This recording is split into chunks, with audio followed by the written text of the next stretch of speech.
Hey everybody, welcome back to my channel. Today's autistic explanation video is going to cover a topic that's very important for many autistic people: friendship. Now, there's a common misconception that autistic people are either incapable of having friendships or just don't want friendship.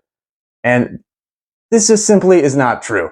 Now, there are some autistic people who are antisocial, but there are also lots of non-autistic people who are antisocial. So you can't assume that everyone who's autistic is antisocial. Now, this misconception often comes from the stereotype of the autistic loner, and I personally think it's also due to a misunderstanding of how autistic people try to socialize, especially autistic children. Here's a personal example. Back in the day when I was in kindergarten or preschool, I was like the stereotypical autistic kid who liked trains. Thomas the Tank Engine to be more specific. And I would just play with that train set seemingly nonstop, and I wouldn't directly play with the other kids, whatever they were playing with, like blocks or playing ball or whatever they were doing. And from the outside looking in, it just didn't look like I cared about forming bonds with my non-autistic peers. But looking back at it and understanding what I do now, what I was actually doing is by engaging in my special interests, I was actually leaving a path open so that others could socialize with me. Even if I wasn't consciously doing it, I think it makes most sense because autistic people, we tend to have strong interests. By showing those interests, we're saying, hey, there's room on the tracks for everybody to play with Thomas the Tank Engine. And just because it's a different way of socializing doesn't make it bad or wrong. Assuming that the way that autistic people socialize is incorrect is like saying that speaking Spanish is a bad way to speak because your whole neighborhood speaks English, and that just doesn't make any sense at all.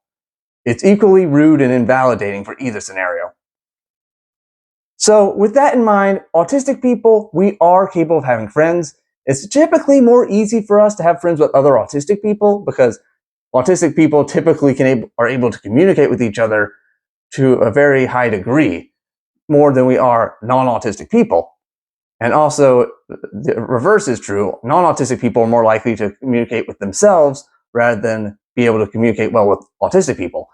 That being said, though, it is possible for autistic people and non-autistic people to be friends. It just requires a little bit more effort and flexibility than a conventional friendship.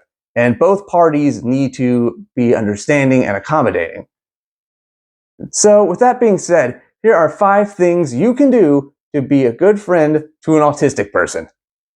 Now, before I begin, I want to make this important disclaimer.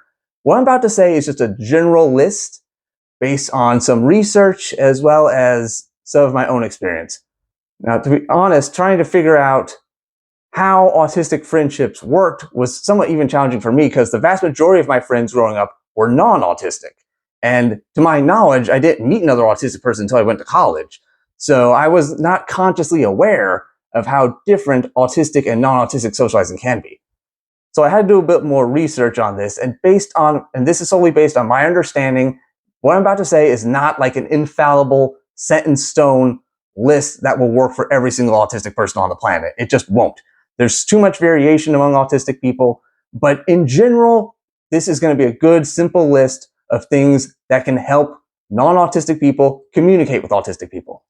Number 1, adjust the golden rule. I think most of us are aware of the golden rule. Treat others as you wish to be treated. Now, in terms of day-to-day interacting with people, that makes sense. You should try to treat people with respect when possible. You shouldn't change that. But when you're trying to use your own social preferences, your own golden rule, and try to apply them to your autistic friend, that can lead to a few problems.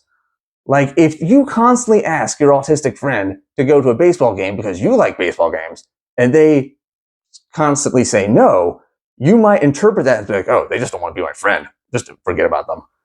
But the autistic person may be refusing because they might not be comfortable going to a baseball game due to the sounds or bright lights.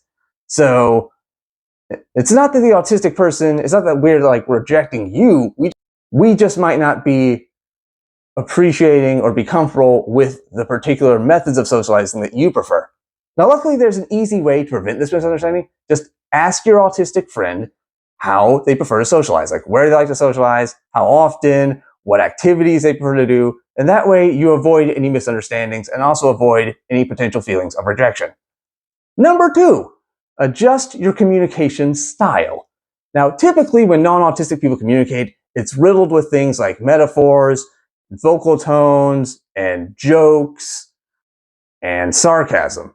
Now, some autistic people are able to understand the way that most non-autistic people speak. Since I received lots of speech therapy and occupational therapy growing up, and I was raised by my non-autistic parents, I'm able to communicate in ways that most neurotypical people understand without much difficulty. Now, not all autistic people can do this. Some autistic people just have a great difficulty understanding metaphors. Some autistic people are like Drax in real life. Metaphors completely going over their heads.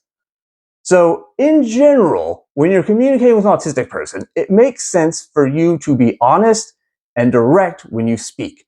Avoid things like irony, sarcasm, and cliches.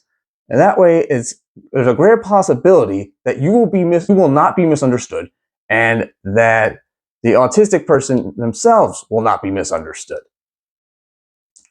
Number 3, be prepared for some seemingly brutal honesty. Now, the way that autistic people speak, it's typically portrayed as being rude. And I think the reason that is because many times autistic people, we might not, read the room or follow the herd when it comes to certain social situations. Like, here's a perfect example. Let's say that you have a friend who shows up to work today with a really bad haircut. I mean, it's just messy, it just doesn't look good, and it's blatantly obvious. But instead of being honest and providing constructive criticism, what typically happens, especially among non-autistic people, is they'll provide some false praise, like, "Oh, that haircut looks great. It makes your cheekbones look great. It makes you look 10 years younger."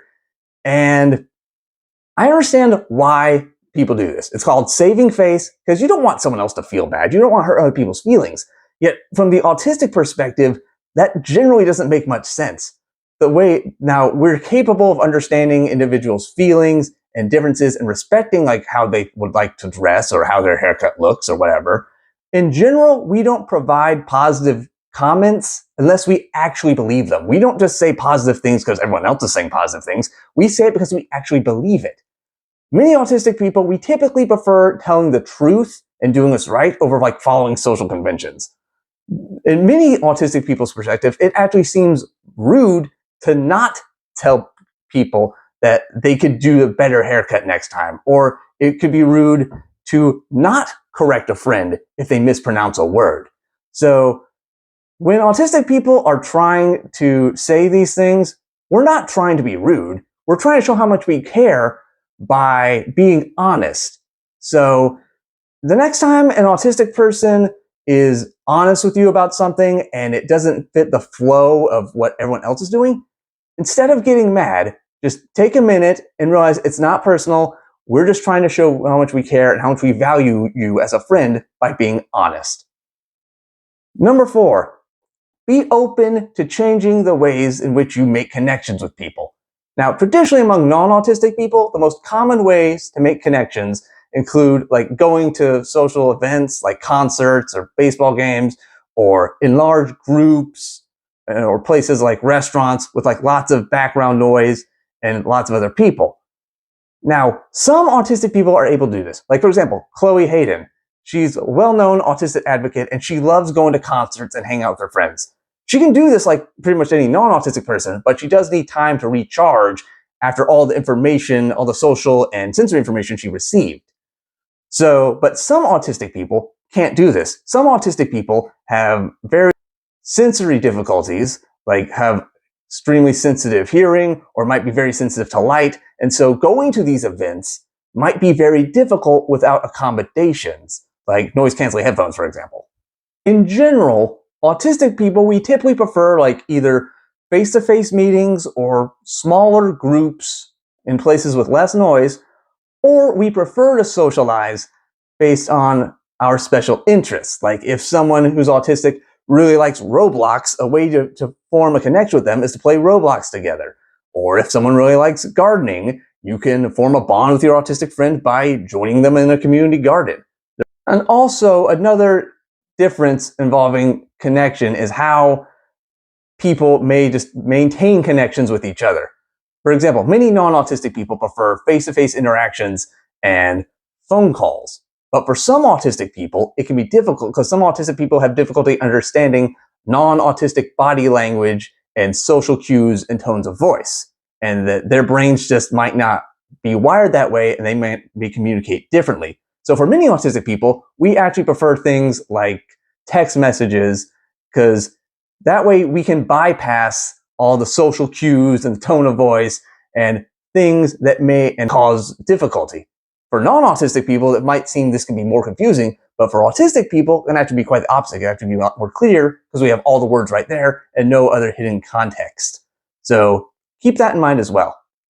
And number 5, make sure you have good intentions. Now, this one might seem pretty obvious, but it needs to be said anyway. Now, like I said before, many autistic people are portrayed as loners. So a non-autistic person seeing an autistic person by themselves might be like, oh, I should go over there and, extend my hand of friendship and help them. While this might be a good intention, just make sure you're doing it for the right reason. Don't try to be friends with an autistic person because you feel good about doing the right thing, or try to make yourself look like the good guy. A friendship based on pity is not a friendship at all.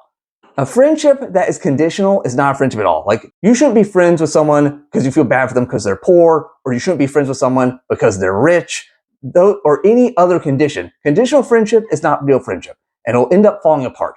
So if you actually approach an autistic person with the hand of friendship, make sure that your other hand doesn't have a knife in it so you can't stab us in the back later on, okay? Just come to us with honest, open, genuine intentions, and with the intention of wanting to actually be our friend and actually getting to know us. And with that being said, those are 5 things you can do to be a better friend to an autistic person. I hope you all like this video. I hope you learned something from it. Please like, comment, and subscribe, and I'll see you in the next video. Bye!